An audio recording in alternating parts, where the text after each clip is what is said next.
Have you ever paused in the middle of a day and felt that the world was somehow paying attention to you? Maybe a thought crossed your mind, a fleeting idea or memory, and just moments later something in the external world echoed it. An overheard word, a stranger's conversation, a sign on the street. Something that felt like an answer to a question you hadn't even spoken out loud. Most of us experience moments like this. We call them coincidences. We smile at their timing, maybe we feel a little chill, and then we move on. But some moments linger. They refuse to be ignored. They feel too perfect, too timely. They feel as if they belong to a deeper rhythm of life. And when you start to notice them, you begin to wonder, is the universe trying to speak to me? Carl Gustav Jung, the Swiss psychiatrist and psychoanalyst, believed these moments were not just accidents. He called them synchronicities, meaningful coincidences that have no apparent causal relationship, yet seem to be deeply connected. For Jung, synchronicity was more than just a psychological curiosity. It was a philosophical crack in the materialist worldview, a glimpse into something more profound, something that suggested that meaning, not just matter, is woven into the fabric of reality. To understand synchronicity, we must first understand the worldview it disrupts. The dominant model of the modern age is rooted in materialism. The idea that reality is fundamentally made of physical stuff, atoms, energy, space, and time, and that everything that happens can be explained through cause and effect. This model has given us science, technology, medicine, undeniably powerful tools for navigating the world. But it's not the whole picture. Materialism can describe how a storm forms, how a cell divides, or how a planet orbits, but it struggles to explain why certain moments feel like destiny. It cannot quantify the way a dream can foreshadow real-life events, or how a deep personal transformation can seem to be mirrored by changes in the outer world. It has no language for meaning, and meaning is precisely what synchronicity is made of. Jung saw the psyche, the human soul, not as an isolated mind trapped in a skull, but as something intricately connected to the greater whole.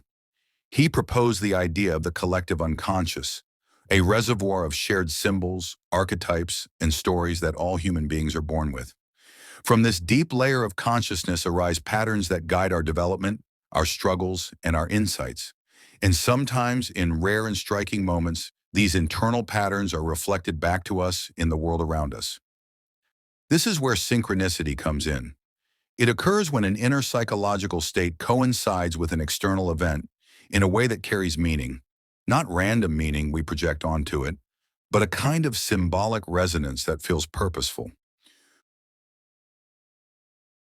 For example, Jung told the story of a man who dreamed about a snake wrapping around his arm. The next day, while hiking in the mountains, the man was bitten by a snake in that exact spot.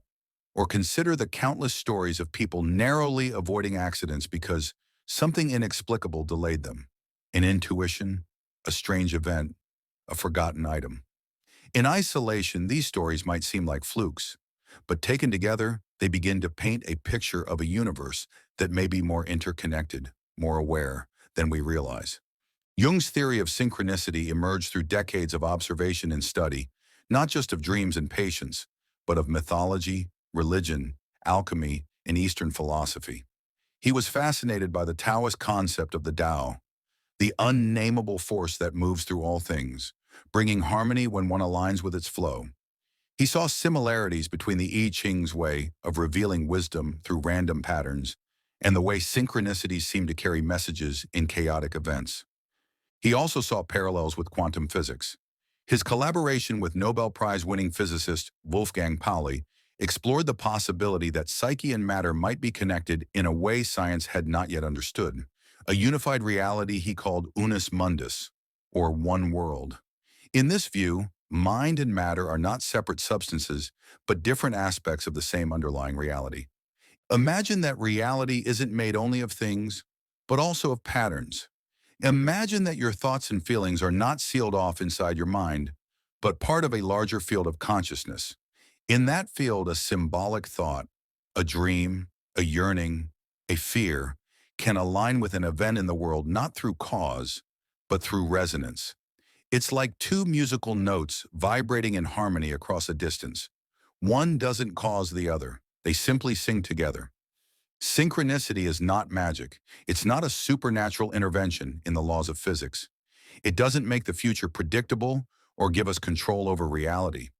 What it does is invite us into a different relationship with life, one that is not based purely on analysis or control, but on attention and dialogue. To experience synchronicity, we must be willing to listen. We must notice the world not just with our eyes, but with our soul. We must trust our intuition, our imagination, our emotional responses. These are the instruments that tune us to meaning. Jung often said that synchronicities appear during times of great transition, when the conscious mind is in turmoil, or when someone is on the verge of psychological breakthrough. They are like signposts, letting us know we are not lost, even if we don't know where we are going. They remind us that life is not linear, that healing and transformation do not always happen through plans or progress, but through mystery, through surrender. But beware, synchronicity is not a game. It's not about finding signs in everything or trying to control outcomes by looking for omens. To treat it this way is to misunderstand its essence. Synchronicity is not about manipulating the world. It's about being in relationship with it. To live in relationship with the world means we are not alone in it. It means that what we do, what we feel, what we dream matters, not just to us, but to the world itself. It suggests that reality is not a dead backdrop to our lives, but a living mirror. The philosopher Arthur Schopenhauer once wrote, "The deeper the anguish of the soul, the more significant the chance events seem." Jung would likely agree, not because anguish creates synchronicity, but because it awakens our sensitivity to meaning. Pain opens the heart, and a heart that is open begins to see differently. It begins to see signs not as superstitions, but as metaphors, messages, reflections.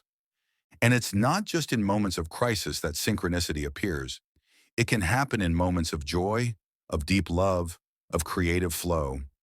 Artists and poets often speak of muses, of sudden inspiration that feels like it comes from beyond.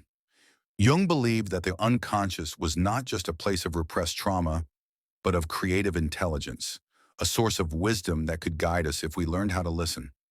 Synchronicity may be that guidance made visible. Think of the times when the right person came into your life at exactly the right time. When a book fell off the shelf and changed the way you saw everything. When a dream revealed the truth you were afraid to admit. When a stranger told you something you didn't know you needed to hear. These are not accidents. They are threads in the great tapestry of life. Threads that weave the visible and the invisible, the known and the unknown, into a single shimmering pattern. Synchronicity, then, is not just a theory. It's a way of seeing, a way of being. It asks us to trust that the world is not random, but intimate. That meaning is not something we impose, but something we discover. That the line between self and other, between dream and reality, is thinner than we imagine. It is a call to awaken, to pay attention, to see with the eyes of the soul. Because when we do, we realize that life is not simply happening to us.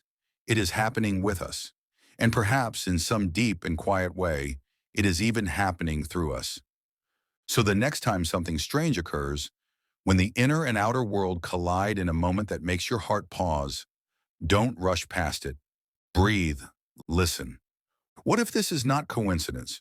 What if it's an invitation? What if it's the universe answering you?